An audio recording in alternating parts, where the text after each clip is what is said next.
So I got a comment on one of the videos about feet independence. Just, any thoughts on feet independence? Let's, get into it. Okay, so we can have exercises that focus on right foot independence from everything else. We can have stuff that focuses on left foot independence from everything else. And within that, if I'm working on my right foot, I could not have my left foot play. Or I could have my left foot doing some sort of set pattern. So if you're thinking about this as four-limbed playing, you've got like one limb versus two, or one limb, your right foot versus three. But either way, if it's just your hands or if it's your hands and foot, it's going to be these three things or two things are autopilot. The foot, my right foot, is the thing that I'm improvising or playing a melody, whatever you want to call it. And then you can do the opposite. You can have your left foot, your right foot's doing a set pattern, your hands are doing a set pattern, and your left foot is improvising. Or you could, leave out the right foot. That's kind of more of like a jazz thing, if you're just doing, like a left foot lead thing. And then I guess the next level up would be right and left foot kind of interdependence, patterns that work together, which, at that point, I think you should just start thinking about the whole kit. I think you should start getting into like linear patterns, stuff that like Dave Elitch does, stuff that like J.D. Beck does. Lots of jazz has that sort of thing where the left foot is just one of the voices.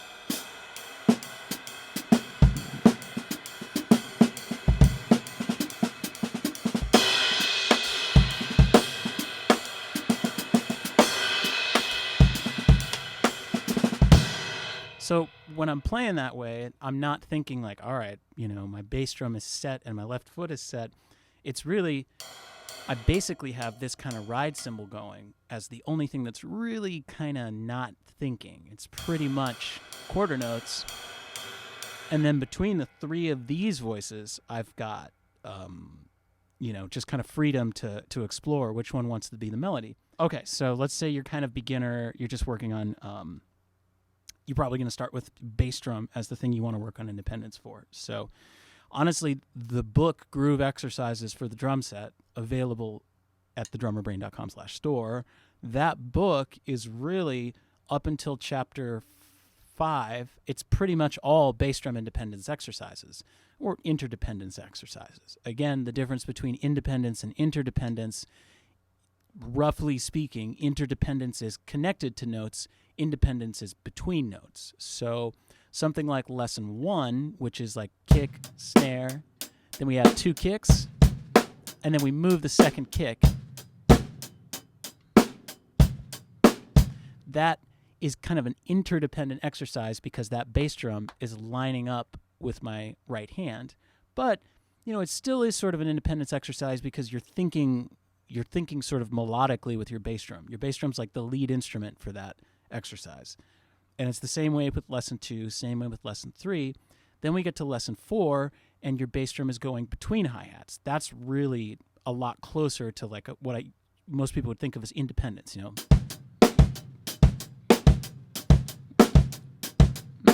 And when you're playing that, you need to be able to feel the subdivisions evenly. You can't rely on your bass drum lining up with your hi-hat to make that feel good. You have to feel what E's and Ah's are, and that bass is all by itself grabbing those.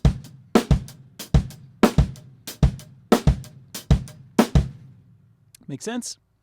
Okay, and in that same vein, I would also recommend you check out the exercise that I've posted called Kick Partials, and that is all the partial 16th note variations, E's and Ah's, one Ah's. So let me play you that really quickly, what I kind of recommend the beginner run through for that exercise. So we're going to start with 4 kicks, 4 on the floor. And then we just shift everything by 16th note. So now we're going to be on the E's, like here. Then we're going to shift everything again to the ands. And 2, and 4, and we're going to shift everything to the Ah's. 2, 4, 2, Okay, then when we start over, now we've got two basses. 1E, 2E, 3E, 4E, 1E, 2E, 3E. And we shift those. E and, E and, E and a, and a, and a, and a. Then 1, 1, a 2, a 3, a 4, a 1, 2, 3. Okay, then we go to 3 over 4. And if this is tough for you, you just got to study polyrhythms a little bit more. But basically, there's like a 3, 1, 1, 2, 3, 1, 2, 3, 1, 2, 3, 1, 2, 3. That's the feel that my bass drum is doing, but my hands are doing 4. 3, 4, 1, 2, 3, 4, 1, 2, 3, 4, 1, 2, 3, 4. Then you just double those kicks like this. 1, 2, 3, 4, 1, 2, 3, 4, 1, 2, 3, 4, 1, 2, 3, 4. Okay? So if you can make it through that whole cycle evenly, making sure that all your notes line up, I'd say you're pretty close to having interdependence well locked down. But we're still not really playing independently. You know, I still feel like my bass drum is locked into these patterns. When I'm thinking melodically and I want to practice melodic stuff, I go for syncopation and I go for grids. So let's take a really simple grid, A, B, and then B, A. Our A is going to be eighth notes, 1 and. Our B is going to be quarter notes, 2. So A, B is 1 and 2, 3 and 4, right? The first exercise in syncopation, lesson 4, that is, it would be 1 and 2, 3, 4. That's like A, B, B, B, right? So that's where I'd really start. But we'll start at A, B, and then flip it to B, A, B, or sorry, B, A, B, A, B, A, B, A. Okay? It's still patterns, but we're getting closer to starting to improvise, getting that freedom in the foot, which is what we really want. So I'm going to go ahead and set my hands on a fixed pattern, and I'll run through that grid really quickly, just as is, okay? So my hands are going to be 1, 2, 3, 4, 1, 2, 3. Then we've got 1 and 2, 3 and 4, 1 and 2, 3 and 4, 1 and 2, 3 and 4, 1 and 2. Now we switch it, 1, 2 and 3, 4 and 1, 2 and 3, 4 and 1, 2 and 3, 4 and 1, 2 and 3, 4. It's not a super exciting melody, but it's a good one just to demonstrate here. All right, so if you can do that, I think the next thing you ought to be doing is getting your left foot involved. And there's a few kind of common left foot patterns. I think most people would start with either quarter notes, 1, 2, 3, 4, or doubling the snare on 2 and 4. So 1, 2, 3, 4, 1, 2. Whatever you're most comfortable with. It's very strange at first to get your left foot going. So I just say whatever you can get it to do, stick with that and just set it now. So your left foot is functioning a lot like your right hand. It's just autopilot. So we'll run the exact same grid, but now I've got my left foot going. So I've got this. Okay, here we go. 1, 2, 3, 4. 1 and 2, 3 and 4. 1 and 2, 3 and 4. 1 and 2. Now we flip it. 1, 2 and 3, 4 and 1, 2 and 3, 4 and 1, 2 and 3, 4 and 1, 2 and 3. Okay, let's try a different hi-hat pattern. Let's try doing upbeats. So 1, 2, 3, 4. 1, 2, 3, 4. 1, 2, 3, 4. 1, 2, 3, 4. 1, 2, 3, 4. 1, 2. Switch it. 1, 2 and 3, 4 and 1, 2 and 3, 4 and 1, 2 and 3, 4 and 1, 2 and 3, 4. Pretty easy, right? You could set this on eighth notes. Then you'd kind of have your hands doubling. So I might even go to like quarter notes on my right hand. So like 1, 2, 3, 4. 1, 2, 3, 4. And 1 and 2, 3 and 4. 1 and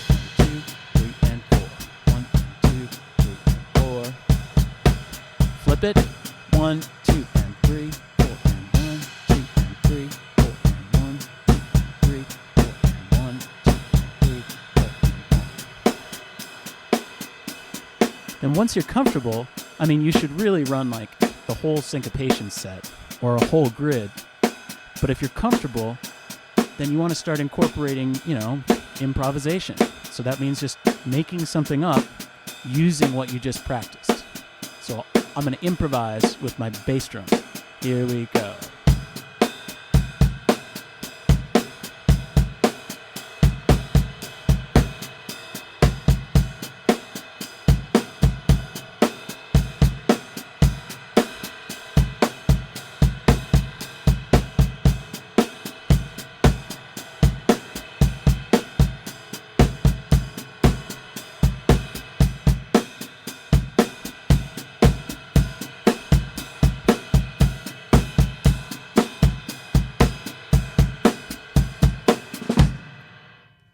And that's it, really. Independence is kind of an illusion. Everything is really interdependent, because even if there's not something that's playing with my bass drum, everything, the time of everything, the space between everything is interdependent. So even though I'm thinking independently with this foot, I feel like the foot is like my lead instrument for this groove.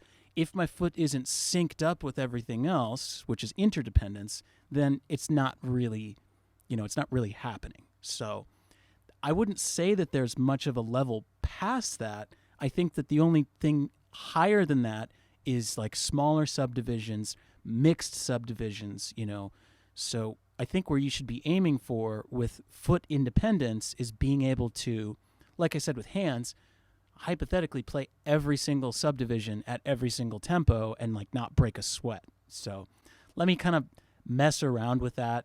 It's not going to be probably as musical, but let me just kind of show what I mean by that. So we've got 1, 2, 3, 4. Just going back to like a really basic pattern here. So we've got quarter notes, 1, 2, 3. We got triplets. We got eighth notes, 1 and 2 and 3 and 4 and we got 16th notes.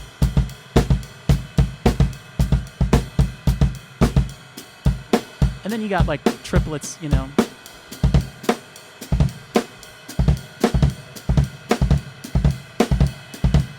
of picked a fast tempo.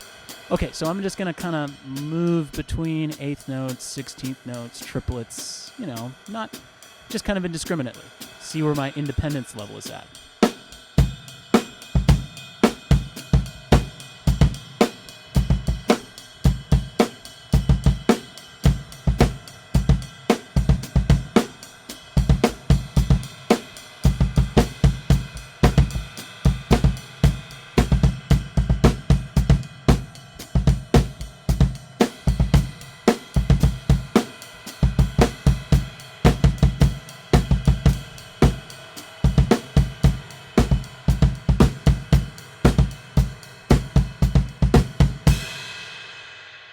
Yada, yada, yada, so forth, so on. Right?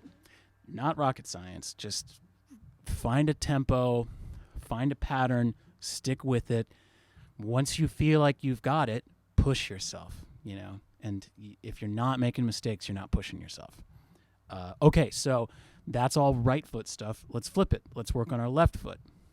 Left foot independence is a lot harder for a lot of people. For most people, myself included, most of the time your left foot is on timekeeping duties. So to then flip around and start thinking like melodically with your left foot, it's going to be very hard at first. So stick with it. You might not even be able to start with the bass drum. You might need to just start with, 1 and 2 and 3 and we'll do the same grid. We'll go 1 and 2, 3 and 4. 1 and 2, 3 and 4. 1 and 2, 3 and 4. 1 and 2. Let's flip it backwards. 1, 2 and 3, 4 and 1, 2 and 3, 4 and 1, 2 and 3, 4 and 1, 2 and 3. Okay? Now it's up to you what you want to do with your bass drum. I'd say start with 4 on the floor, 1, 2, 3. And then run the grid again with your left foot. Here we go. 1 and 2, 3 and 4. 1 and 2, 3 and 4. 1 and 2, 3 and 4. Flip it. 1, 2 and 3, 4 and 1, 2 and 3, 4 and 1, 2 and 3, 4 and 1. Then let's say you did the whole page, you're feeling good, then you start to improvise. Okay, so 1.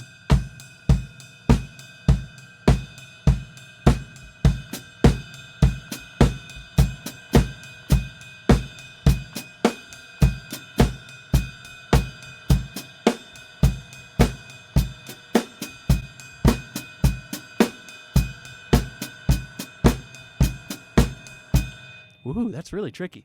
Really messes with the brain. Okay, so left foot, you know, just as an improvising tool, it's not strong. It's not a strong sound, you know.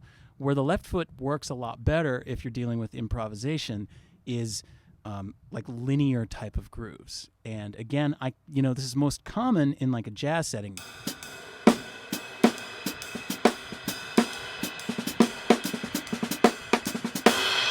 But, you know, if you just add kind of a backbeat feel, you can start to get that.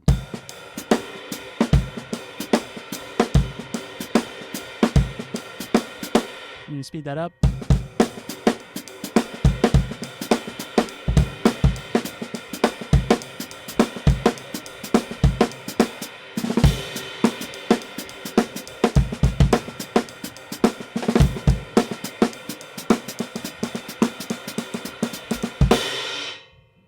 Really, a little goes a long way. I don't typically spend a lot of time on it. It's more just sort of, you know, if you've got this beat that feels like it's got kind of an opening in it that you don't want to do with the right hand, the left foot can kind of start to add another texture, you know.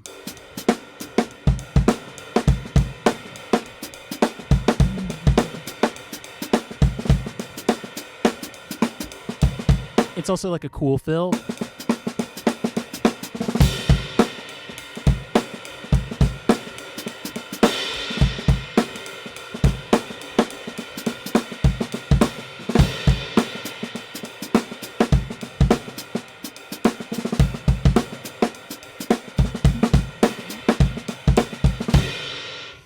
Really, for me personally, the way my brain works, if I'm not setting my hi-hat on this kind of autopilot pattern, it's kind of just there to help fill in any kind of gaps that show up in my playing. You know, if I've got some sort of lopsided fill that feels like it's, you know, just needs a little extra something on the end, or, you know, I've got a groove going, the left foot can kind of fill in. It's not something I spend a lot of time thinking about. It just sort of developed naturally, and then you hear somebody else do it, and you kind of just pick things up, you know. And yeah, so left foot independence, again, it's kind of a misnomer. It's not really independent, you know. It's not doing its own thing. It's just kind of not stuck on a strict grid. That's more what it means by independence. And strangely enough, the way to get off the grid is to do as many grids as possible. You know, the more grids you do, the more you're like, okay, I can hear all the potential spots that my foot can be, but I'm not necessarily going to put them there. Make sense? Okay, so the most probably contemporary example of feet independence, I think, is all the linear stuff that's going on right now.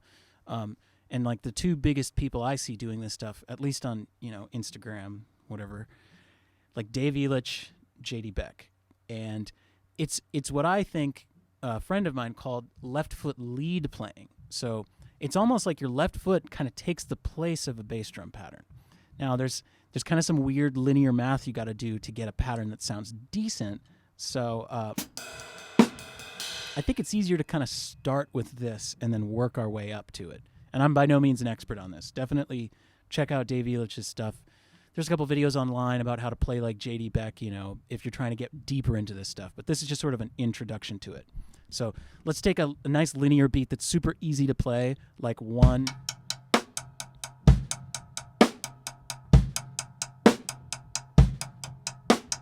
And if you don't know what linear means, it just means the limbs never touch. There's never two notes at the same time. It's always one note at one limb at a time. So that's kick, right, right, right, left, right, right, right.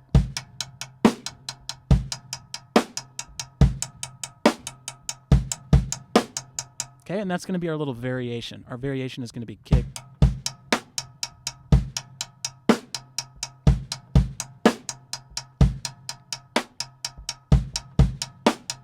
Makes sense. Speed it up, it sounds pretty cool.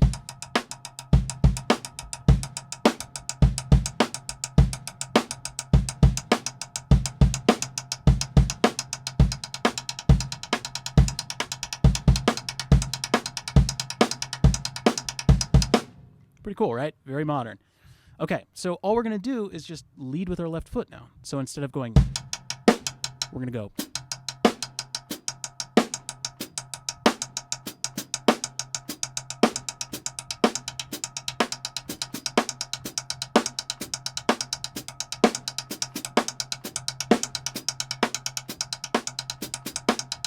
Pretty cool, right? But we're missing a bass drum. So you've got options. You could try, say, play a measure with the bass drum, filling in the gaps, and then a measure with the hi-hat. That's cool.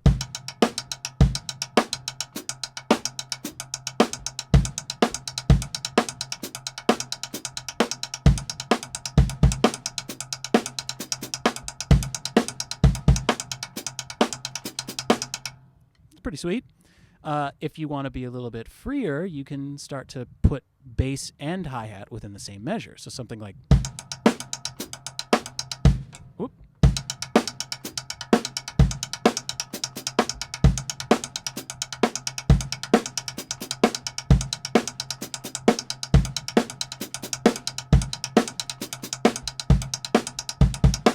And even on something as small as that,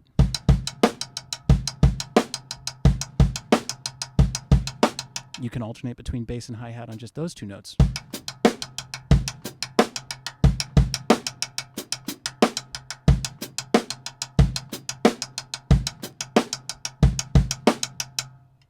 Okay, and then here's where your creativity comes in, is if you can kind of, just start to think about this, patterning. There's so many patterns in this stuff, and if you start to think patterny, you're not going to make music with patterns necessarily, but you're like 85% of the way there. You can like give yourself a template, and then these ideas about what should play next, they just kind of answer themselves as you're going along with it, So I just kind of set up a pattern.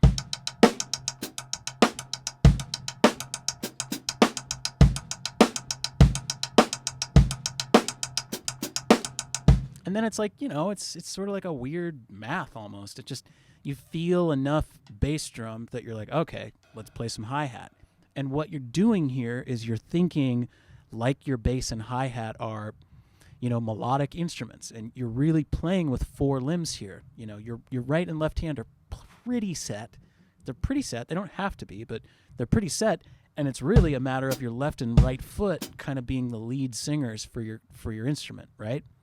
But this isn't as cool as, J.D. Beck, Dave Elitch, what they're doing. A lot of what they're doing is, again, paradiddle-based stuff, mixed singles and doubles, and also longer phrases and more pieces. So something you'll hear J.D. Beck do, let me see if I can remember it. Right, that sort of stuff.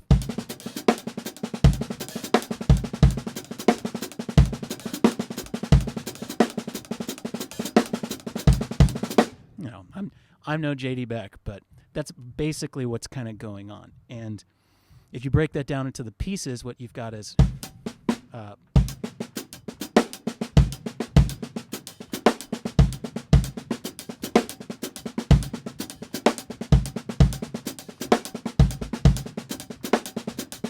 you kind of got like two or three pieces. You've got that's foot, right, left, left.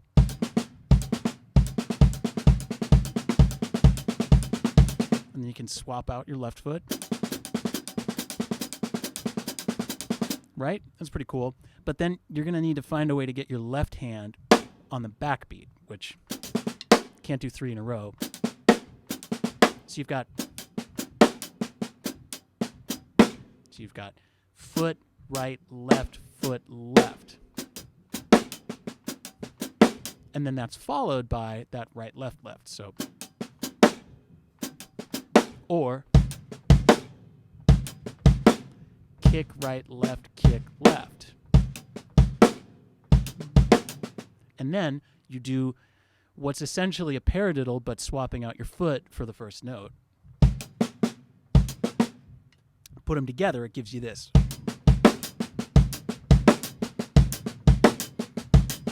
First part, second part. And when you have a snare, that's going to be just a left-handed paradiddle. So.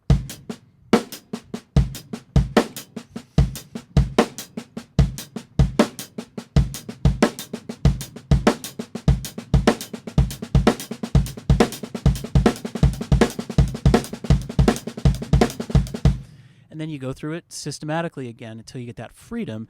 You start switching off. You do the whole thing one time with your right foot. Do it all with your left foot.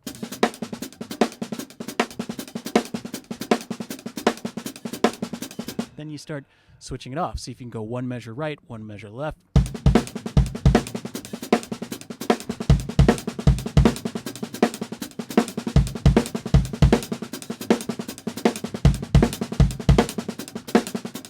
See if we can split the measure now. So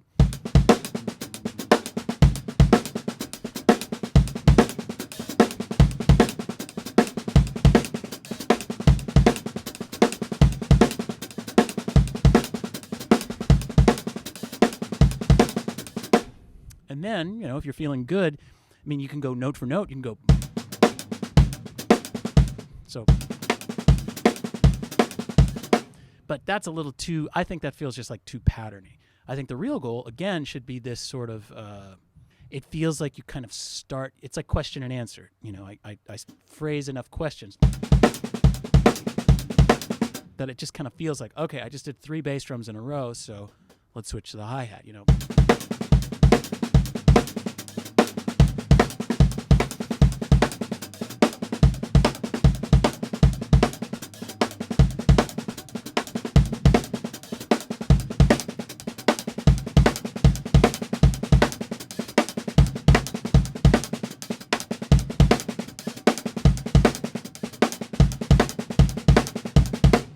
I'm really just kind of listening to myself. What did I just do? Have I repeated myself yet? And then what's going to tie this all together? You can do also kind of like polyrhythm or like kind of lopsided things.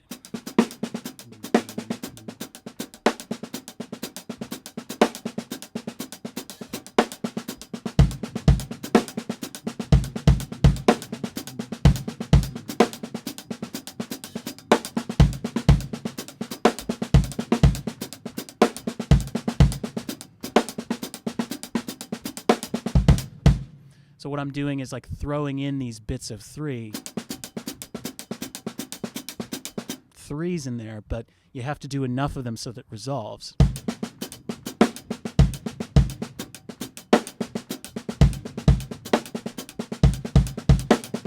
All sorts of fun things crop out of this. You could spend a whole lifetime working on this style of playing. It's very cool. I don't think it's super versatile. That's why I don't spend a ton of time doing it. I think that's kind of my overall philosophy about foot independence.